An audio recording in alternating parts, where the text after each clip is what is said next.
मार्ग नहीं है। मैं खुद एक मुसलमान होके आप सभी भाई बहनों को ये बताना चाहता हूँ कि जितना भी मैंने नमाज पढ़े, मुझे पता है नमाज में क्या पढ़े, नियत बांधते हैं उस अल्लाह ताला के बारे में, फिर बोलते हैं सना सुबहानक अल्लाहुम्मा व बिहम्दिका व तबारक अस्मुका।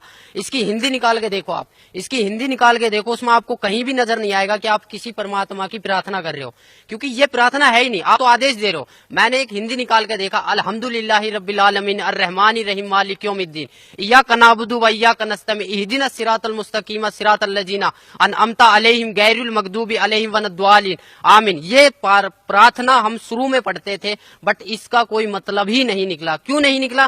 क्योंकि इसमें कोई प्रार्थना की चीज है ही नहीं। हम तो आदेश दे रहे हैं कि ए पैगंबर तू वहां जा, तू फलानी जगह कर, तू ये काम कर, तू ये काम कर, ये तो हम एडवाइस कर रहे हैं। पर हम प्रार्थना, हमें एक प्रार्थना करनी है, हमें नमाज का मतलब समझना है। नमाज। नमस्कार दर्शकों, हमारे चैनल में आपका फिर से स्वागत है। आज हम आपके सामने एक सवाल प्रस्तुत करने जा रहे हैं। सवाल ये है, क्या गॉड, अल्लाह, ईश्वर, रब कौन है? उनके अनेक नाम हैं, वो वास्तव में उसका क्या नाम है, वो कहाँ रहता है? इस सदाब भाई की बात सुने। क्या नाम है जी आपका? मेरा नाम शहजाद दास है और मालिक की शरण में आने से पहले मैं मोहम्मद शहजाद खान था। मालिक की शरण में आने के बाद मेरे को शहजाद दास नाम है मेरा। कहाँ से आए आप? मैं गुड़गांव, जिला गुड़गांव, गांव कासन, जिला गुड़गांव से आया हूँ। संत रामपाल जी महाराज की शरण में आने से पहले आप कौन सी भक्ति करते थे? संत रामपाल जी महाराज की शरण में आने से पहले मैं एक मुसलमान समाज में से हूँ और मेरे को शुरू से ही हमारे जो बुजुर्ग है, जो भी हमारे माता पिता, जो भी हमारे मौलवी साहब है, उन्होंने मुझे सिर्फ एक ही चीज सिखाई थी कि नमाज पढ़ो, रोजे रखो, ईद बकरा ईद मनाओ, मांस खाओ, कुछ भी करो, पर मालिक का नाम लो। बस मुसलमान समाज में मैंने एक चीज जरूर देखी है कि मुसलमान समाज वो सिवा अल्लाह ताला के किसी को नहीं मानता। ये मैंने उन चीजों की देखा है। और इसके अलावा उन्होंने मेरे से कहा था कि एक तहज्जुद की नमाज होती है जो रात के 12 बजे पढ़ी जाती है, अगर उसको पढ़ लोगे तो जो तुम्हारा सबाब है, सबाब का मतलब जो फल है वो दुगना हो जाता है। और सुबह 4 बजे की जो नमाज, जिसे हम फजर की नमाज बोलते हैं, अगर पढ़ के अगर आप किसी काम के लिए चलते हो तो ये समझ लो वो काम तो आपका 100% होगा। मैंने आज मेरे को मालिक की शरण में आज मेरे को 5 साल हो गए और 5 साल से पहले यानी कि मैं 22 साल तक इस साधना को करता रहा रेगुलर, पर मेरे को 1% भी ऐसा नहीं लगा कि आज मैंने अपना फ्यूचर बना लिया हो या आज मैंने अपना कोई काम कर लिया हो या फिर मैं किसी चीज में परफेक्ट हुआ हूँ या किसी चीज में मैं सक्सेसफुल हुआ हूँ। मुझे ऐसा कुछ अनुभव नहीं हुआ। यहाँ तक कि मैंने जो ख्वाजा गरीब नवाज की दरगाह है जो अजमेर में है, जिसको मोइनुद्दीन चिश्ती की दरगाह बोला जाता है, जो पूरे वर्ल्ड में प्रसिद्ध है, उस पे भी मैंने चादर के लिए बोला। मेरे मम्मी पापा ने कहा कि आप वहां जाओ, वहां चादर चढ़ाओ, वो सबकी मुराद पूरी करते, तो आप वहां जाओ। मैं वहां भी गया, उनके लिए चादर बोला। पर मैं जहां भी गया वहां मैंने देखा एक बहुत बड़ा देग है, उसमें लोग बाग सोने डाल रहे हैं, चांदी डाल रहे हैं, पैसे डाल रहे हैं। मेरे पास कोई मनी नहीं था, मेरे पास कोई पैसा नहीं था। मैं वहां गया, वहां लोग बाग क्या करते हैं, सर पे टोपी लगा लेते हैं, मालिक का नाम लेते हैं और कहते हैं कि एक कपड़ा सा लेते हैं हरे वाला और उसके नीचे बंदों को निकालते हैं और कहते हैं कि तुम्हें सवाब मिल चुका है, जन्नत का दरवाजा खुल चुका है। कहते हैं ये जन्नती दरवाजा रमजान के दिनों में खोला जाता है। पर मुझे आज तक वहां जाने से, मेरे कम से कम भी 22 साल तक रेगुलर गया, पर मुझे वहां जाने से कोई लाभ नहीं हुआ, ना ही मुझे कोई फायदा हुआ है। और बहुत सी जगह गया, अलीगढ़ दरगाह पे भी गया, महरौली की जो दरगाह है वहां पर भी गया, वहां भी चद्दरें बोली है। वहां सिर्फ क्या है कि बाहर मांस कटता है, अंदर मालिक का वो पत्थर होता है, पत्थर के सामने सिजदा करो या उसके ऊपर कोई चद्दर चढ़ा दो, वही कहानी। हर जगह एक ना एक स्टेप सीखने को मिलते हैं। महरौली की जो दरगाह, वहां क्या है, बहुत बड़ा एक दरगाह बना रखी है और वहां पत्थर है, वहां पत्थर के ऊपर चद्दर बिछा दो और बाहर क्या है, मांस खाओ, मांस के टुकड़े कर करके खिलाए जाते थे और कहते हैं कि ये बहुत बड़ा सवाब है। मालिक ने मांस के लिए बोला गया है, मालिक ने बोला था कि कुर्बानी दो, बकरे, गाय, भैंस जो भी उनके हाथ लगे उसको कुर्बान करते थे और लोग बागों को खिलाते थे। इससे वो अपना कर्म तो खराब करते ही करते थे, दूसरे के कर्म भी बिगाड़ते थे। मुसलमान धर्म में जो मांस बनता है वो इस प्रकार बनता है जैसे कोई हरी सब्जी बना रहा हो, और मांस में भी कोई बकरा काट देता है, कोई मुर्गा काट देता है, कोई भैंस काट देता है, सब चल रहे हैं और सबको बोला जाता था एक ही मटके में से। शराबी भी उसी मटके से पानी पी रहा है, कैंसर वाला भी उसी मटके से पानी पी रहा है, बच्चे भी उसी मटके से पानी पी रहे, बाप भी उसी मटके से पानी पी रहा है, और कोई नमाजी आदमी भी है वो भी उसी मटके से पानी पी रहा है। अगर मैं उस पर ऑब्जेक्शन उठाता था, मैं कहता था ये गलत है, तो वो कहते थे ये नहीं है, ये सवाब है, मुसलमान एक दूसरे मुसलमान का झूठा खा सकता है। इससे मैं बहुत इरेटर हो गया, मतलब इतना इरेटर हो गया कि मैं अपना मानसिक संतुलन खो बैठा था, और मैं सोचा कि ये नहीं होगा। फिर मैंने अपने एक मौलवी साहब से बात करा कि क्या ये जो हम कर रहे हैं, जो हम जो चल रहे हैं, ये क्या सच है। उन्होंने कहा कि बहुत अच्छा है, आप एक काम करो, 40 दिन की जमात में जाइए। 40 दिन की जमात में तो नहीं गया, पर हाँ मैं 3 दिन की जमात में जरूर गया था। कादियान गया था, वहां से मैं कुछ बुकें लेकर आया था जो सदगुरु रामपाल जी महाराज के पास हैं। उन्होंने क्या बताया था, उन्होंने वहां भी क्या था, वहां मैंने देखा एक भेड़चाल, जो अगर कहीं भी ऐसा लगता है कि वहां आज खाना बनने वाला, तो वो नमाज को छोड़ के खाने के ऊपर पहले टूटते थे। वो भक्ति नहीं देखते थे, वो ही सोचते थे कि हमारा पेट भरे और हम सोए। नमाज कोई अहमियत नहीं रखती उन बंदों के लिए। नमाज थी एक नित्य नियम, और नमाज से ऐसा मुझे कोई फायदा नहीं मिला। मेरे माँ बाप ने ये बोल दिया था कि तू जिंदगी में कभी अपना फ्यूचर नहीं बना पाएगा, और सदा जिंदगी एक मजदूरी की तरह काम करता रहेगा। सर, संत रामपाल जी महाराज की शरण में कैसे आए आप? मुसलमानों में क्या कहा जाता है कि नहीं, हमें सीधा मुसलमान बना के भेजा है, बट मैं इस परंपरा को निभाता आया। तो एक दिन क्या हुआ कि मेरे को ऐसे ही मैं बैठा हुआ था, अपने पापा के हॉस्पिटल में बैठा हुआ था। मेरे फादर का हॉस्पिटल था खान हॉस्पिटल मानेसर के अंदर, गुड़गांव के अंदर, वहां बैठा हुआ था। तो मेरे को भक्ति सौदागरों का संदेश एक किताब मिली, उसे मैं धीरे धीरे पढ़ना स्टार्ट करा। मैंने पापा से पूछा, पापा ये पुस्तक कहाँ से आई? उन्होंने कहा कि मैंने डाक द्वारा ये बरवाला से मंगवाई है, आश्रम से मंगवाई है। तो मैंने वो धीरे धीरे पढ़ी। उसमें देखा मैंने, जो कलाम पाक की एक हेडिंग लिख रही थी, जिसमें लिखा गया था कि वह अल्लाह ताला जिसने पानी की एक बूंद से आदमी और औरत को उत्पन्न किया, और फिर इस पृथ्वी पर साहिबे नस्ल, किसी का बाप, किसी का दामाद, किसी का औरत बना के भेज दिया है, उस अल्लाह ताला के बारे में, जिसने आसमान और जमीन जो इसके बीच दरमियान है उसको 6 दिन में बनाया, और 7वें दिन तख्त पर जा विराजा, उसके बारे में किसी बाखबर से पूछ कर देखो। उन्होंने बताया था कि सूरत फुरकान 25 आयत 52 से 59 में ये लिख रहा है। तब मैंने इस चीज को गौर किया, मैंने इस चीज को नोट किया, और कुरान शरीफ हिंदी में लेकर आया, उसको पढ़ा, उसमें देखा, सेम टू सेम वही कहानी निकली। मेरा दिमाग घूम गया, मैं सोचने लग गया कि ये ज्ञान और एक हिंदू समाज के आदमी के पास, और इतने एक कलाम पाक का ज्ञान एक हिंदू समाज के आदमी के पास कैसे आया। मैंने फिर उसको और ज्यादा गहराई से पढ़ना स्टार्ट किया। मैं 2-2, 3-3 घंटे खाली पेट उसे पढ़ता रहा। धीरे धीरे मुझे ज्ञान हुआ। एक दिन मैंने निर्णय ले लिया कि मैं आज से जब भी दुकान खोलूंगा तो पूर्ण परमात्मा संत रामपाल जी महाराज का नाम लेके ही खोलूंगा। नया हॉस्पिटल था, मैंने स्टार्टिंग से ही दुकान पूर्ण परमात्मा संत रामपाल जी महाराज के नाम से खोलना स्टार्ट करा। और मैंने अंदर ही अंदर एक प्रेरणा बनाई कि मालिक, मैं इतना अभी अपने पैरों पर खड़ा नहीं हूँ। अगर मैं अपने पैरों पर खड़ा हो गया, या मैं जो मेरे घर वाले मुझे बोलते हैं, या मुझे ऐसा लगा कि मालिक अगर आप ही भगवान हो, आप ही ईश्वर हो, आप ही गॉड हो, तो मुझे कम से कम इतना ज्ञान दे दो ताकि मैं आपके पास आ सकूं। तो धीरे धीरे मैं जब दुकान खोलता तो दुकानों की प्रोग्रेस होने लगी। इतना प्रोग्रेस हुआ कि जब भी मैं धीरे, एक बार आया मैं गांव में, पूछा मैंने कि यहाँ पर मेरे को जाना है एड्रेस पे। तो उन्होंने बताया कि एक हमारे मुरारी भगत जी थे, उन्होंने वहां का एड्रेस दिया कुछ होने। वहां पर मैं गया, वहां पर मालिक की तस्वीर देखी, मैं बोला मुझे यहाँ जाना था। जब तक मुझे नहीं पता था कि मालिक करोथा को छोड़ के बरवाला में आ चुके हैं। तो उन्होंने कहा था कि हम उस दिन जाएंगे, 7वें महीने की 11 तारीख को मैं यहाँ पर आया, छोटे आश्रम बरवाड़ा पे। मैंने यहाँ नाम लिया, और नाम लेने के बाद जब मालिक से मैंने बताया कि मालिक मैं ऐसे ऐसे कष्टों से उभर कर आया हूँ, तो मालिक ने मेरे को बहुत प्यार करा और बोला, बेटा करोड़ों के ऊपर तेरी मेहर हुई है, और तू इस भक्ति पर डटा रह, इस भक्ति पर डटा रहा। अगर नियमों में रहा तो तू जिंदगी में वो चीज पा जाएगा जो तूने कभी कल्पना भी नहीं करी होगी। तो सर, संत रामपाल जी महाराज जो आपके पूज्य गुरुदेव हैं, उनसे नाम उपदेश लेने के बाद आपको क्या लाभ मिला? सबसे पहले नाम उपदेश लेने के बाद मैंने, जो मेरा मनुष्य जन्म था वो सुधरा। मैंने मांस खाना छोड़ दिया। मैं उस मुसलमान समाज के प्रति जो एक सद्भावना थी, जो एक मैं खोज रहा था अल्लाह ताला को, जो मैं एक देखना चाहता कि अल्लाह ताला कौन था, उसके बारे में मुझे पता लगा। फिर मैंने यहाँ से जितने भी अपने मुसलमान भाई हैं, जितने भी अपने मुल्ला काजी, उनसे पूछा कि भैया ऐसे इस बात है। दुआ सलाम भी करता था, सारे काम करता था। वो 2-4 बार मेरी बातें सुनते थे। एक मैं मौलवी साहब से पूछने गया, वहाँ 4-5 उनके शिष्य बैठे थे। मैंने बोला जी अस्सलाम वालेकुम, उन्होंने कहा वालेकुम अस्सलाम।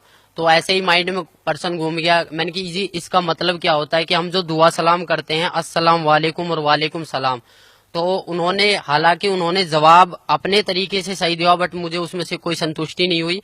फिर मेरा दूसरा जो क्वेश्चन था, मैंने कि आप एक बात बताइए कि अल्लाह ताला, आप कहते हो कि अल्लाह ताला बेजून है, निराकार है, अल्लाह ताला दिखाई नहीं देता, अल्लाह ताला को पाने की कोई विधि? वो कहते हैं जी जकात निकालो। जकात का मतलब होता है कि अपना जो पैसा होता है उसको मालिक की राह में कुर्बान कर दो, मालिक की राह में दान कर दो। मैंने बोली जी कैसे दान करते हैं? बोला जी आप एक काम करो, जकात का मतलब होता है कि आप चावल में मांस बनवाइए और उसको गरीबों में बंटवाइए। तो मैंने वहां से ये ठान लिया कि मैंने सोचा कि जो ये बंदा बोल रहा है, मैं बोला जी इसका परिणाम जो है हमारी कुरान शरीफ में है? उन्होंने बोला जी कुरान शरीफ में नहीं है, हदीस में है। मैं बोला जो आसमानी किताबें उतरी है, हमारी कुरान शरीफ उतरी है, तौरेत उतरी है, इंजील उतरी है और जम्बूर उतरी है, इनके अलावा अगर आप मेरे को कोई और किताब दिखाओगे तो मैं कैसे मान लूंगा? बोला जो कुरान शरीफ है उसमें तो खाली अरबी भाषा है और जो हदीस है उसके मायने हदीस में है। मैं बोला फिर जो कुरान शरीफ हिंदी में निकल रही है उसका क्या अर्थ है? बोला वो किसी ने गलत चला दिया, उसमें कुछ मायनों का अर्थ कुछ गलत होता है। तो इसी प्रकार मुझे भटकाया गया, मैं बहुतों से मिला। इसके बाद जो भी मुझे संतुष्टि हुई सदगुरु रामपाल जी महाराज के चरणों में आने से हुई है। और इसके अलावा किसी भी मुसलमान पंथ या किसी भी मुसलमान प्रवक्ता के पास ऐसा कोई भी मार्ग नहीं है। मैं खुद एक मुसलमान होके आप सभी भाई बहनों को ये बताना चाहता हूँ कि जितना भी मैंने नमाज पढ़े, मुझे पता है नमाज में क्या पढ़े, नियत बांधते हैं उस अल्लाह ताला के बारे में, फिर बोलते हैं सना सुभानक अल्लाहुम्मा व बिहम्दिका व तबारक अस्मुका। इसकी हिंदी निकाल के देखो, आप इसकी हिंदी निकाल के देखो, उसमें आपको कहीं भी नजर नहीं आएगा कि आप किसी परमात्मा की प्रार्थना कर रहे हो, क्योंकि ये प्रार्थना है ही नहीं, आप तो आदेश दे रहे हो। मैंने एक हिंदी निकाल के देखा, अल्हम्दुलिल्लाहि रब्बिल आलमीन अर्रहमानि रहीम मालिक यौमिद्दीन इय्याका नअबुदु व इय्याका नस्तईन इहदिनस सिरातल मुस्तकीम सिरातल लजीना अनअमता अलैहिम गैरुल मगदूबी अलैहिम वनद्वालिन आमीन। ये प्रार्थना हम शुरू में पढ़ते थे, बट इसका कोई मतलब ही नहीं निकला। क्यों नहीं निकला? क्योंकि इसमें कोई प्रार्थना की चीज है ही नहीं। हम तो आदेश दे रहे हैं कि ए पैगंबर तू वहां जा, तू फलानी जगह कर, तू ये काम कर, तू ये काम कर, ये तो हम एडवाइस कर रहे हैं। पर हमें एक प्रार्थना करनी है, हमें नमाज का मतलब समझना है। नमाज चीज क्या है? नमाज का मतलब जो है परमात्मा बताते हैं कि नमाज का मतलब होता है कि अरदास लगाना, अपनी प्रार्थना लगाना, नित्य नियम करना। हमें 5 टाइम की नमाज दी है, फजर, जोहर, असर, मगरिब, ये 5 टाइम की जो नमाज दी है। पर आज लग हमने नमाज कौन सी सच्चे दिल से पढ़ी? कहीं भी हमें इस फजर की नमाज में जकात अलग हो जाती है, सुन्नत अलग हो जाती है, रकात अलग हो जाती है, कुछ भी अलग हो जाता है, पर परमात्मा तो एक है। हम पैदा होते हैं तब हम हिंदू होते हैं, और जब हमारी मुसलमानी कर दी जाती है फिर हम मुसलमान बन जाते हैं। ऐसा क्यों? अगर मालिक मुसलमान ही बनाना था तो वो जो मुसलमानी होती है वो ऊपर से ही क्यों नहीं बना के भेजी? इसका कोई जवाब है? किसी भी मुल्ला जी के पास इसका कोई जवाब नहीं है। ना ही हमारे मोहम्मद साहब ने कभी मांस को छुआ था। मोहम्मद साहब के 1,80,000 शिष्य हो गए थे, ना ही उन्होंने कभी मांस को छुआ और ना ही उन्होंने कभी बोला कि तुम मांस को खाओ। कभी भी किसी ने बोला नहीं है। मेरी सभी मुसलमान भाइयों, पूरे हिंदुस्तान, पूरे वर्ल्ड के मुसलमान भाइयों से प्रार्थना है कि मांस खाना, ये समझ लो हम अपने बेटे की कुर्बानी दे रहे हैं, हम अपने बेटे के मांस को खा रहे। एक मांस दूसरे मांस को खा रहा है, इससे बड़ा राक्षस और होगा कौन?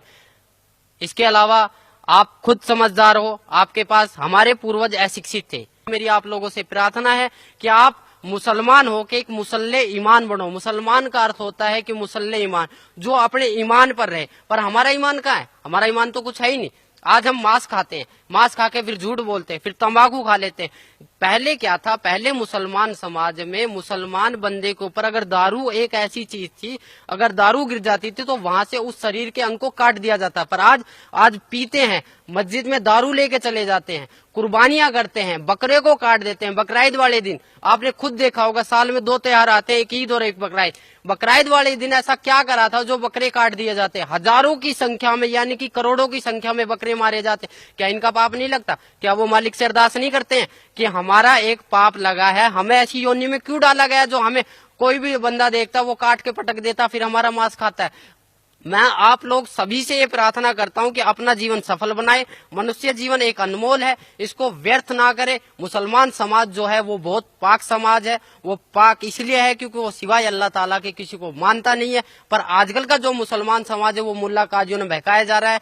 क्योंकि हम ख्वाजा गरीब नवाज की दरगाह पे जाते हैं, क्या करते हैं, हम पत्थरों के सामने पूजा करते हैं, फिर कहते हैं कि हम पत्थरों की पूजा नहीं करते। फिर कैसे पत्थरों की पूजा करते हैं? अगर आपने सिजदा कर दिया, उसको पूज लिया, सिजदा करना एक पूज लिया सिवाय अल्लाह ताला के, फिर कहते हैं कि सिवाय अल्लाह ताला के किसी का आगे सिजदा नहीं करते। फिर ख्वाजा गरीब नवाज की दरगाह, सैयद, पीर, जितने भी ये महरौली की दरगाह, अलीगढ़ की दरगाह, यहाँ पर होता क्या है? क्या होता है यहाँ पर? क्या वो बंदा है? क्या वो पीर पैगंबर है? नहीं, उन्होंने ये कहा था कि हम भगवान नहीं है, हम अल्लाह नहीं है, हम उस अल्लाह ताला के बारे में सोचो। मेरी सभी मुसलमान भाई बहनों से अनुरोध है, मैं प्रार्थना करता हूँ कि मैं अपने परिवार से भी ये प्रार्थना करता हूँ कि उस अल्लाह ताला के बारे में जानिए जो कुरान शरीफ में लिख रहा है। कुरान शरीफ में लिख रहा है कि फला तूतिल काफिरन जाहिदुम बिही जिहादन कबीरन, कि वह अल्लाह ताला कबीर है और उस कबीर के लिए इस कुरान शरीफ की दलीलों से तू जिहाद कर, लड़ाई मत कर। जैसे मैं आज आपके सामने कह रहा हूँ, मुझे मजबूरन बस आप लोगों के सामने आना पड़ रहा है, क्योंकि ये काल एक ऐसी जाल है जिसको आप निराकार मानते हो। जिब्राइल अलैहिस्सलाम फरिश्ता जो कुरान शरीफ की आयतों को लेके मोहम्मद साहब के पास आया था, उस टाइम मोहम्मद साहब ने कहा था कि मैं अनपढ़ हूँ, मुझे पढ़ना नहीं आता, फिर भी उसने 3 बार जबरदस्ती उनका गला घोट कर उनके ऊपर, उनके अंदर शक्ति डालकर पढ़वाया कि जा नीचे जा, उसको बोल कि मेरा ईमान फैलाए, ईमान फैलाए। वो ईमान इतना तगड़ा फैलाया कि आज लग उस ईमान से हम निकल नहीं पाए हैं। मेरी आप लोगों से रिक्वेस्ट है, जितने भी मेरे पूरे वर्ल्ड के मुसलमान भाइयों, अगर मेरे से कोई गलती होती है या अगर मेरे को बताने में कोई गलती हो रही है, अगर आप इस चीज का ज्ञान रखते हो कि नहीं मैं गलत बोल रहा हूं, तो आप सतगुरु रामपाल जी महाराज बरवाड़ा में आइए और अपने विचार प्रकट कीजिए। अगर हमसे कोई गलती हुई, अगर हमें लगा कि आपका मुसलमान समाज ठीक है, तो हम मुसलमान बनने के लिए तैयार हैं। अगर हमें लगा कि आपका मुसलमान समाज गलत है, तो आप अपने अहंकार, अपने घमंड और अपनी ये ईर्ष्या को छोड़कर आइए और अपना कल्याण करवाइए। मेरे पापा बीमार हो गए थे, इतना सीरियस हो गए थे, वो मांस खाते थे, दारू पीते थे, बीड़ी पीते थे, सिगरेट पीते थे। डॉक्टरों ने बोला फेफड़ा खराब हो गया, दिल 20% काम करने लग गया है। उनको मैंने समझाया कि उस खुदा को याद कर, आज तेरा वो खुदा कहाँ है? वो जुम्मे की नमाज भी पढ़ते थे, ईद बकराईद को भी पढ़ते थे, मीट भी खाते थे। क्या उनकी भक्ति इतनी नाजिल नहीं थी? क्या उनकी भक्ति इतनी भी नहीं थी कि वो अपने आप को जीवित कर सके? उन्होंने तो बहुत वो करा था। तो वही बात था, उनको मैंने बोला कि उस खुदा को याद कर। उन्होंने रो के गिड़गिड़ा के बेड पे पड़े पड़े मालिक को याद किया था, बंदी छोड़ पूर्ण परमात्मा संत रामपाल जी महाराज को याद किया था कि मैं जन्मजात नाम ले लूंगा, मुझे इस बीमारी से छुड़वाओ। मेरे पूरे घर वालों ने ये कह दिया था कि ये मरेगा, यहाँ तक कि रिश्तेदारियों ने बोल दिया था कि इसके बचने की कोई उम्मीद नहीं है। फिर भी मैंने मालिक से उसके लिए प्रार्थना करी। मालिक ने बोला बेटा ठीक हो जाएगा, वो ठीक हो गया। नाम के लिए बोला बट वो आज नाम से मुकर गया है। परमात्मा की शब्द में इतनी शक्ति है कि आपने बगैर नाम लिए आप ठीक हो चुके हो। अगर आप अब भी नहीं पिछाड़ोगे फिर कब पिछाड़ोगे? सर भी आप बता रहे थे कि अल्लाह ताला की शरण में जाना चाहिए, उसको पहचानना चाहिए, उसको जानना चाहिए, तो किसे मानते हैं आप अल्लाह ताला? देखो, आज से जब मैंने नाम पहले लिया था तो मैं तो कभी जानता भी नहीं था कि अल्लाह ताला कौन है। मैंने बहुत से मुसलमान काजियों, यहाँ कि मैंने मम्मी पापा से भी पूछा कि वह कोई ना कोई तो ऐसी शक्ति होगी ना जो पूरे ब्रह्मांड को चला रही है, पूरे समाज को चला रही है, जिसने एक पानी की बूंद से एक आदमी को उत्पन्न कर दिया, एक औरत को उत्पन्न कर दिया। फिर मैंने सुना था आदम और हव्वा के बारे में, बोला कि परमेश्वर अल्लाह ताला ने आदम बनाया, फिर उसकी हड्डी से एक हव्वा बनाया, उससे संसार चला। पर आदम को अगर अल्लाह ताला ने बनाया तो अल्लाह ताला भी तो होगा ना कोई। तो उन्होंने ये कहा कि आप कुरान शरीफ को पढ़ो। मैंने तहे दिल से मालिक की शरण में आने के बाद तहे दिल से 3 बार कलाम पाक को पढ़ा है। वहां पर मुझे एक एक चीज के अरब का पता लगा। उसमें एक सूरत आती है औज़ु बिल्लाहि मिनश शैतानिर रजीम बिस्मिल्लाहिर रहमानिर रहीम, कि शुरू करता हूँ अल्लाह ताला के नाम से जो सबसे बड़ा है और अपने बंदे के गुनाहों को माफ करने वाला है। हमारा जो मैटर है वो ये है कि हमने एक सूरत फुरकानी 25-52 से 59 तक में पढ़ा था कि फला तूतिल काफिरन जाहिदुम बिही जिहादन कबीरन। इसमें कबीर परमात्मा को जो बड़ा बोला गया है। मैंने बहुतों मुसलमान काजियों से पूछा कि कबीर का अर्थ क्या है, कि कबीरा गुनाह है। कौन सा गुनाह है? पाप का है, चोरी का है, डकैती का है। बोला कबीरा गुनाह है जिसकी कोई माफी नहीं हो सकती। उन्होंने सब एक अज्ञान रूपी के कारण बहकाया हुआ था। असली ज्ञान ये था, मालिक के द्वारा दिया और था कि कबीर इज गॉड है, कबीर ही अल्लाह ताला, अल्लाहु कबीर है, नोट है अल्लाहु अकबर। अल्लाहु अकबर बोलो या अल्लाहु कबीर है बोलो, बात एक ही है, वह अल्लाह कबीर है। और बड़े का मतलब होता है कबीर। अगर बड़े को लेके चलते हैं तो इसका अर्थ ये बनता है कि शुरू करता हूँ अल्लाह ताला के नाम से जो कबीर है और अपने बंदों के गुनाहों को माफ करने वाला है। उस हजरत मोहम्मद साहब जो हमारे नबी है, जो पीर पैगंबर थे, जिनको नबी का दर्जा दिया गया, उनको भी जिंदा महात्मा के रूप में मिले थे जब उन्होंने अपनी शब्द से गाय को मार दिया था और उनसे जीवित नहीं हुई थी। उन्होंने जाके एक गुफा में रोए, घर को बंद करके रोए कि अल्लाहू कबीर है, गिड़गिड़ाए अल्लाहू कबीर है, अल्लाहू कबीर है। तो वो एक सूक्ष्म रूप धर कर आए। तब उन्होंने कहा था कि मेरी गाय को जीवित कर दो। तब उन्होंने कहा था जाओ मोहम्मद आपकी गाय जीवित हो जाएगी। तब एक सूक्ष्म रूप में वो आए और उनकी गाय जीवित करी और वो चले गए। तब से मोहम्मद साहब की महिमा बनी। जिस दिन को गाय को काटा गया था, जिस दिन को गाय को काटा गया था, वो मुसलमान भाइयों ने अपनी डायरी में लिख लिया। उसी दिन से ये जीव हत्या का प्रथा चलने लगी है। अगर आपको मेरी बात पे यकीन नहीं है, अगर आपको मेरे ऊपर विश्वास नहीं है, तो आप अपने खुद मुल्ला काजियों से पूछो जाके कि आखिरकार में जो रमजान था, रमजान में जो चारों किताब निकली थी, जो कुरान शरीफ उतरी थी, ऐसा मोहम्मद साहब जब इतने प्यारे थे, अल्लाह ताला के इतने प्यारे नबी थे, तो उनका जो एंड हुआ था वो इतना बुरा क्यों हुआ था? अगर आपको मेरी बात पे यकीन नहीं है तो आप मौलवी साहबों से जाके पूछो, उनको खंगालो, उनको देखो वो कितने जानते हैं। अगर आपको तब भी प्रश्न का उत्तर ना मिले तो आप यहाँ पर आइए, बरवाड़ा सत्संग में आइए, सुनिए, मालिक से विचार कीजिए, यहाँ पर ज्ञान लीजिए। अगर आपको फिर भी विचार का, यहाँ पर आपको सारे प्रश्नों के उत्तर दिए जाएंगे, यहाँ पर आपको एक संतुष्टि करी जाएगी चारों ओर से। हम सिर्फ एक आत्मा है, हम सिर्फ एक मानव है, हमारा धर्म जो मानव है, हमारा हिंदू मुसलमान सिख ईसाई से कोई लेना देना नहीं है। अगर इस जाति प्रथा को आप सदा जिंदगी चलाते रहोगे तो कभी भी आप अल्लाह ताला की प्राप्ति नहीं कर पाओगे। नमाज रोजा बंक नमाज दहीरे बिस्मिल की नहीं बात करे, ये मालिक की वाणी है। रोजा बंक नमाज दहीरे, बंक माने अजान, अजान जो लगाते हो, अजान का मतलब क्या होता? अजान का मतलब ही क्या होता? अल्लाहु अकबर, अल्लाहु अकबर, अशहदु अन ला इलाहा इल्लल्लाह, अशहदु अन ला इलाहा इल्लल्लाह, अशहदु अन्ना मुहम्मद रसूलुल्लाह, अशहदु अन्ना मुहम्मद रसूलुल्लाह, हय्या अलस सलाह, हय्या अलस सलाह, हय्या अलल फलाह, हय्या अलल फलाह, कद कामती सलाह, कद कामती सलाह, अल्लाहु अकबर, अल्लाहु अकबर, ला इलाहा इल्लल्लाह। इसका मतलब क्या है? आज लग ना तो हमने कभी कोशिश करी, बस एक आवाज आती है उसके पीछे हम चल देते हैं। जैसे एक भेड़ जा रही है, उसको पता है मैं मरने जा रही हूँ, फिर भी हजारों की संख्या में से एक भेड़ निकलती है उसके पीछे, फिर एक छोटी सी भेड़ उससे निकलती है कि ये आखिरकार में भेड़ जा कहाँ रही है। वो भेड़ जाके देखती है शॉर्टकट रास्ते से, उसे पता लगा कि बहुत बड़ा कुआं है, उसके अंदर सारी भेड़ गिर रही है और सब चिल्ला रही कि यहाँ मत आओ, यहाँ मत आओ। वो अपने माँ बाप भाई बहनों सबको समझाता है कि आप प्लीज इस रास्ते को छोड़ दो। सब कहते हैं कि नहीं, तेरे बड़े बुजुर्ग चले थे, तू भी चल। बड़े बुजुर्ग चले थे क्योंकि वो अशिक्षित थे, हम पढ़े लिखे, हमारे पास सही है, प्रमाण है। आप अपनी कुरान शरीफ को खोल के देखो, फजाइल अमाल को खोल के देखो, मोहम्मद साहब की जीवनी पढ़ो। हजरत मोहम्मद साहब कौन थे? उनकी 40 साल के बाद 2 बार विधवा हो चुकी खाजिदा बेगम से शादी हुई थी, 4 पुत्र 3 लड़कियां प्राप्त हुई थी। उनके सामने उनके पुत्र हाशिम, काबिल और ताहिर तीनों आपस में कट के मर गए थे। उस आदमी का जीना क्या जीना जिसके सामने उसकी बच्चों को ही मौत हो गई। आप खुद बताइए, यह आपके ऊपर डिपेंड करता है, मेरे ऊपर नहीं, यह आपके ऊपर डिपेंड करता है कि जो क्यों चल रहा है ये आपके लिए चला है, ये उस मालिक का फरमान है। अगर आप समझ जाओ तो जल्दी आ जाओगे। नहीं, मालिक की वाणी है, गरीब दास ये वक्त जाता है, रोओगे इस पैरों। हकीकत में जब यहाँ पर लेट आओगे तो आपके पास कुछ नहीं मिलेगा। सिकंदर सिंह लोधी ने नाम लिया था, वीर सिंह बंगेल ने लिया था, शेख फरीद ने 12 साल कुएं में उल्टा लटक के बोला था कौवों से कि मेरे मांस को खा लो, आंखों को छोड़ दो, मुझे अल्लाह ताला का दीदार करना है। जब अल्लाह ताला का दीदार करना है तो अल्लाह ताला को बेजून क्यों बताए? खुद कबीर परमेश्वर उनके पास आए, वो बोले कि नहीं भाई कौन है, मुझे छोड़ दो, मुझे कुएं में लटकने दो। बोले ए बंदे, ए मुसलमान, तू लटक क्यों रहा है? न बोले जी मुझे अल्लाह ताला का दीदार करना है। जब तू अल्लाह ताला का दीदार करना चाहता है तो अल्लाह ताला को निराकार क्यों बताता है? तब से शेख फरीद का थोड़ा माइंड चेंज हुआ, बोले कि यह कोई अल्लाह ताला की शक्ति है। तब उन्होंने सतभक्ति पे राह पे चले थे, आज वो भी पार हुए हैं, मालिक की रजा हुई है। हमारे सभी मुसलमान भाइयों पे मालिक की रजा हो रही है।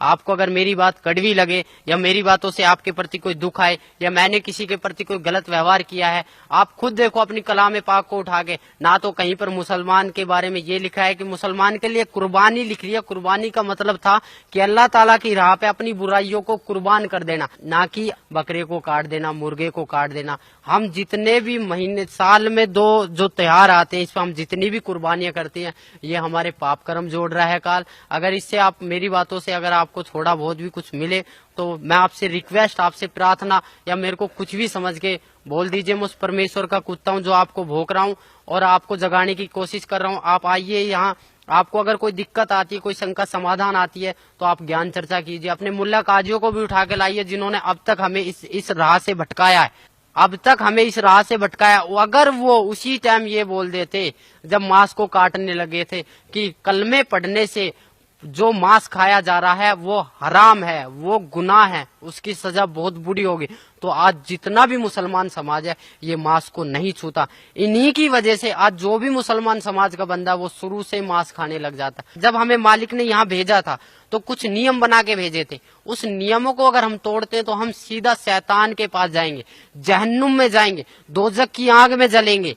ये उस मालिक का फरमान है। अगर हम नियम पर चलेंगे, उस अल्लाह ताला की भक्ति करेंगे, उस अल्लाह ताला की इबादत करेंगे जो वास्तव में अल्लाह ताला है, जो खुदा है, जिसको वास्तव में खुदा बोला जाता है, वह खुदा कबीर परमेश्वर है, उसका सत्य ज्ञान है। उसका सत्य ज्ञान सिवाय सतगुरु रामपाल जी महाराज के अलावा इस पृथ्वी पर कोई देने वाला ना है और ना रहेगा। मुल्ला काजियों में अगर इतना ही दमखम है तो मेरे को एक ही बात बता दो कि वो कुरान शरीफ के बारे में इतना सब कुछ जानते हुए भी हमारे मुसलमान भाइयों को भटकाया क्यों नहीं कहा कि भैया इसके बारे में ये लिखा है कि उस बाखबर से पूछ कर देखो, उस इल्म वाले से पूछ कर देखो। अगर आप लोगों के पास थोड़ा सा भी अगर ज्ञान था, थोड़ा सा भी अगर ध्यान था, थोड़ा सा भी अगर आप उस मालिक से डरते थे तो आपको मुसलमान समाज भटकाना नहीं था, जो कि आज के मुसलमान समाज को, आज के युवा पीढ़ी मुसलमान समाज के बच्चों को जरूरत है। मेरी अपनी युवा पीढ़ी से, मेरे अपने मम्मी पापा से, मेरे अपने पूरे मुसलमान समाज से, मेरे अपने पूरे मुसलमान धर्म के लोगों से, मेरे अपने पूरे मुसलमान धर्म के माइयों बहनों से, सबसे मैं रिक्वेस्ट करता हूँ, प्रार्थना करता हूँ कि आप एक बार इस आश्रम में आइए। सतगुरु रामपाल जी महाराज बरवाड़ा में जो आए हुए हैं ये अल्लाह ताला के मुनाइंदे हैं, यानी कि अल्लाह ताला के द्वारा भेजे हुए एक फरिश्ते हैं जो हम सोए हुए आत्माओं को जगाने के लिए आए हैं। हमें उसी जन्नत में वापस जाना जहां से हम अल्लाह ताला से बिछड़कर यहाँ आए हैं। आप खुद कहते थे, हमें खुद बताया जाता था कि हम जन्नत से आए हैं। जब हमें इतना पता है कि ये शैतान का सब कुछ है, यहाँ शैतान का हुक्म चलता है, तो हम यहाँ से निकलने की क्यों इच्छा नहीं करते? क्या ये हमारा खुद का है? हमारा शरीर भी खुद का नहीं है। अगर हकीकत पूछो तो मनुष्य जन्म इतना अनमोल जन्म है, पर हम इसको अपनी गलत साधना के कारण, अपनी अज्ञानता के कारण इसको बर्बाद दिन पा दिन करते जा रहे हैं। मैं आपको एक पर्सनली बताता हूँ, मेरे रिश्तेदार 40 दिन की जमात में गए, 40 दिन की जमात में गए, हज में गए, 2 बार हज करके आए। कहते हैं कि हज में जो जाता है वो बंदा सीधा जन्नत को जाता है। उसके घर में उसकी बहू का एक 1.5 साल की लड़की गुजर गई, 1.5 महीना पहले। उसको 1.5 महीने के बाद एक बच्चा पैदा होने वाला था, 1.5 महीने के बाद उसका लड़का होते ही गुजर गया। तो इससे बड़ी आफत और क्या आ सकती है उस बंदे के लिए जो बंदा जमात में गया है? उस बंदे को क्या वो मालिक इतना नहीं देख सकता कि ये बंदा मेरी राह में लग रहा है, इस बंदे के घर में बरकत दूं या इस घर के बंदे को मैं सही सलामत रखूं? ये बंदा इतनी, अगर काल जब अपनी वाली पे आता है, काल जब को खाने लगता है तो वो किसी का ना माँ देखता, ना बेटी देखता, ना बहन देखता है, ना बेटा देखता है, ना बाप देखता है। उसको सिर्फ खाने के लिए 1 लाख चाहिए, 1.25 लाख उत्पन्न कर ले, उसको श्राप मिला हुआ है। आप सभी भाई बहनों, सभी मुसलमान भाई बहनों, भाईजानों से मेरी प्रार्थना है, मेरी रिक्वेस्ट है कि आप सतगुरु रामपाल जी महाराज के चरणों में आइए। मुझे आने से लाभ हुआ है, मुझे आने से लाभ हुआ है, आपको भी होगा अगर आप नियम पर चले, उस बंदी छोड़ के नियम पर चले, उस अल्लाह कबीर ताला को याद करो जो वास्तव में अल्लाह ताला है। अगर कबीर अल्लाह ताला नहीं है तो 786 बहुत कहते हैं कि 786 बार कबीर अल्लाह कुरान शरीफ में लिखा हुआ है। आप एक बार खोल के देखो, कुरान शरीफ को पढ़ के देखो। हम बहुत डरते थे कि कुरान शरीफ को हम पढ़ेंगे तो हमें पाप लगेगा, हमें अजाब मिलेगा, हम नापाक हैं। नापाक अगर बंदा है तो भी कुछ दिक्कत नहीं है। आप कुरान शरीफ को खोल के देखो, कुरान शरीफ को पढ़ के देखो, कुरान मजीद को पढ़ के देखो, फजाइल अमाल को पढ़ के देखो, मोहम्मद साहब की जीवनी को पढ़ के देखो, आपको बहुत कुछ मिलेगा। बहुत कुछ है कुरान शरीफ में। अगर कुरान शरीफ के अलावा कोई भी मुल्ला काजी आपसे ये कहता है कि नहीं इसमें तो ये चीज नहीं है, हदीस में है, तो हदीस तो मालिक ने बनाई ही नहीं है। हदीस तो आसमानी किताब है ही नहीं। हमारी 4 किताबें हैं, तौरेत, इंजिल, जंबूर और कुरान शरीफ। एक ईसा अलैहिस्सलाम पर उतरी थी, एक दाऊद अलैहिस्सलाम पर उतरी थी, एक मूसा अलैहिस्सलाम पर उतरी थी, और चौथी किताब जो है रमजान के दिनों में उतरी थी। 40 साल के जब मोहम्मद साहब थे तो 40 साल से 23 साल तक वो उतरती रही थी। वो रमजान के दिनों में उतरी थी, इसलिए वो कुरान शरीफ कहलाई। आप खुद देखो, उस कुरान शरीफ को खोल के देखो, आपको पता लगेगा, एक एक चीज का पता लगेगा आखिर कुरान शरीफ बोल क्या रही है। सर, क्या मानते हैं आप कुरान शरीफ में या मुसलमान धर्म में परमात्मा को, जैसे हिंदू परमात्मा कहते हैं और क्रिश्चियन गॉड कहते हैं, और सिख धर्म में रब का दर्जा दिया जाता है, तो मुसलमान धर्म में आप बता रहे थे कि भी अल्लाह ताला का दर्जा दिया जाता है, तो वो क्या साकार है, निराकार है, बेचून है, क्या पोजीशन है उसकी आपके धार्मिक ग्रंथों में? देखो जी, धार्मिक ग्रंथों के हिसाब से अगर आप चलते हो तो अल्लाह ताला को निराकार तो घोषित कोई भी धार्मिक ग्रंथ करता ही नहीं है। अल्लाह ताला साकार है, ना तो वह बेजून है ना निराकार है। बहुत से कहते हैं अल्लाह ताला कण कण में समाया हुआ है, ये बात मैं मानता हूँ, अल्लाह ताला कण कण में समाया, बट अल्लाह ताला साकार है। जब हमारी कुरान शरीफ में लिख रहा है कि उसने 6 दिन में सृष्टि की रचना करी और 7वें दिन सकत पर जा विराजा, विराजने का मतलब बैठा है, वो कोई भगवान है, वो कोई शक्ति है, उसके बारे में, उस अल्लाह ताला के बारे में किसी बाखबर से पूछ कर देखो। बाखबर का मतलब होता है तत्वदर्शी संत, उस तत्वदर्शी संत से पूछ कर देखो। और तत्वदर्शी संत कौन है, कैसे है, उसके बारे में आपको ज्ञान मिलेगा। एक हमारी बुक चल रही है ज्ञान गंगा, उसको पढ़िए, आपको बहुत लाभ मिलेगा। अपनी कुरान शरीफ को खोल के देखिए। आप जब तक कुरान शरीफ को नहीं खोल के देखोगे, आप निराकार ही साबित करते रहोगे। परमात्मा साकार है, कबीर अल्लाह है, अल्लाह ताला कबीर है, उसका नाम कबीर है। वह 7वें आसमान पर बैठा हुआ है, वह जन्नत में है, उसका नाम कबीर है, और उसी की हम प्यारी आत्माएं हैं। पूरा वर्ल्ड उसी की आत्माएं हैं। हमें यहाँ से सीधा अपने मालिक के पास जाना है, ना कि शैतान के पास। अगर आपको मेरी बात पे यकीन नहीं है तो आप मौलवी साहबों से जाके पूछो, उनको खंगालो, उनको देखो वो कितने जानते हैं। अगर आपको तब भी प्रश्न का उत्तर ना मिले तो आप यहाँ पर आइए, बरवाड़ा सत्संग में आइए, सुनिए, मालिक से विचार कीजिए, यहाँ पर ज्ञान लीजिए। अगर आपको फिर भी विचार का, यहाँ पर आपको सारे प्रश्नों के उत्तर दिए जाएंगे। यहाँ पर आपको एक संतुष्टि करी जाएगी चारों ओर से। हम सिर्फ एक आत्मा है, हम सिर्फ एक मानव है। हमारा धर्म जो मानव है, हमारा हिंदू, मुसलमान, सिख, ईसाई से कोई लेना देना नहीं है। अगर इस जाति प्रथा को आप सदा जिंदगी चलाते रहोगे तो कभी भी आप अल्लाह ताला की प्राप्ति नहीं कर पाओगे। जो क्यों चल रहा है ये आपके लिए चला है, ये उस मालिक का फरमान है। अगर आप समझ जाओ तो जल्दी आ जाओगे। नहीं, मालिक की वाणी है, गरीब दास ये वक्त जाता है, रोओगे इस पैरों। हकीकत में जब यहाँ पर लेट आओगे तो आपके पास कुछ नहीं मिलेगा। सिकंदर लोधी ने नाम लिया था, वीर सिंह बंगेल ने लिया था, शेख फरीद ने 12 साल कुएं में उल्टा लटक के बोला था कौवों से कि मेरे मांस को खा लो, आंखों को छोड़ दो, मुझे अल्लाह ताला का दीदार करना है। जब अल्लाह ताला का दीदार करना है तो अल्लाह ताला को बेजून क्यों बताए? खुद कबीर परमेश्वर उनके पास आए, वो बोले कि नहीं भाई, कौन है, मुझे छोड़ दो, मुझे कुएं में लटकने दो। बोले ए बंदे, ए मुसलमान, तू लटक क्यों रहा है? न बोले जी मुझे अल्लाह ताला का दीदार करना है। जब तू अल्लाह ताला का दीदार करना चाहता है तो अल्लाह ताला को निराकार क्यों बताता है? तब से शेख फरीद का थोड़ा माइंड चेंज हुआ, बोले कि यह कोई अल्लाह ताला की शक्ति है। तब उन्होंने सतभक्ति पे राह पे चले थे, आज वो भी पार हुए हैं, मालिक की रजा हुई है। हमारे सभी मुसलमान भाइयों पे मालिक की रजा हो रही है। आपको अगर मेरी बात कड़वी लगे या मेरी बातों से आपके प्रति कोई दुख आए या मैंने किसी के प्रति कोई गलत व्यवहार किया है, आप खुद देखो अपनी कलाम पाक को उठा के। ना तो कहीं पर मुसलमान के बारे में ये लिखा है कि मुसलमान के लिए कुर्बानी लिख रही है। कुर्बानी का मतलब था कि अल्लाह ताला की राह पे अपनी बुराइयों को कुर्बान कर देना, ना कि बकरे को काट देना, मुर्गे को काट देना। हम जितने भी महीने, साल में 2 जो त्योहार आते हैं, इसमें हम जितनी भी कुर्बानियां करते हैं, ये हमारे पाप कर्म जोड़ रहा है काल। अगर इससे आप मेरी बातों से अगर आपको थोड़ा बहुत भी कुछ मिले तो मैं आपसे रिक्वेस्ट, आपसे प्रार्थना, या मेरे को कुछ भी समझ के बोल दीजिए। मैं उस परमेश्वर का कुत्ता हूँ जो आपको भोंक रहा हूँ और आपको जगाने की कोशिश कर रहा हूँ। आप आइए यहाँ, आपको अगर कोई दिक्कत आती है, कोई शंका समाधान आती है तो आप ज्ञान चर्चा कीजिए। अपने मुल्ला काजियों को भी उठा के लाइए जिन्होंने अब तक हमें इस राह से भटकाया है। सर, अभी आप बता रहे थे कि न हम हिंदू हैं, न मुसलमान हैं, न सिख हैं, न ईसाई हैं, हम सिर्फ एक आत्मा हैं। तो आत्मा की मुक्ति कैसे संभव हो सकती है? आत्मा की मुक्ति सतभक्ति से ही संभव हो सकती है। सतभक्ति का मतलब यह है कि हमें सबसे पहले अपने गुरु की तलाश करनी पड़ेगी, एक तत्वदर्शी संत की तलाश करनी पड़ेगी। वो हमें उस अल्लाह ताला, उस खुदा का मार्ग बताएगा, वो अल्लाह ताला के मार्ग की विधि बताएगा। उस विधि पर चलने से, उसके पथ पर चलने से हम इस शरीर को, जो हमारा नासवान शरीर है, इसको हम छोड़कर अपने मालिक के पास चले जाएंगे। इसी से ही आत्मा की मुक्ति हो सकती है। ना तो नमाज पढ़ने से, ना रोजा रखने से, ना बकरों को हलाल करने से, ना गायों को हलाल करने से, न मुर्गों को हलाल करने से। इससे ना तो किसी को मुक्ति मिली है और ना ही कोई मुक्त हो पाएगा। तो सर, इस जहान में कौन है वो तत्वदर्शी संत जो हमें मुक्ति प्रदान कर सकता है?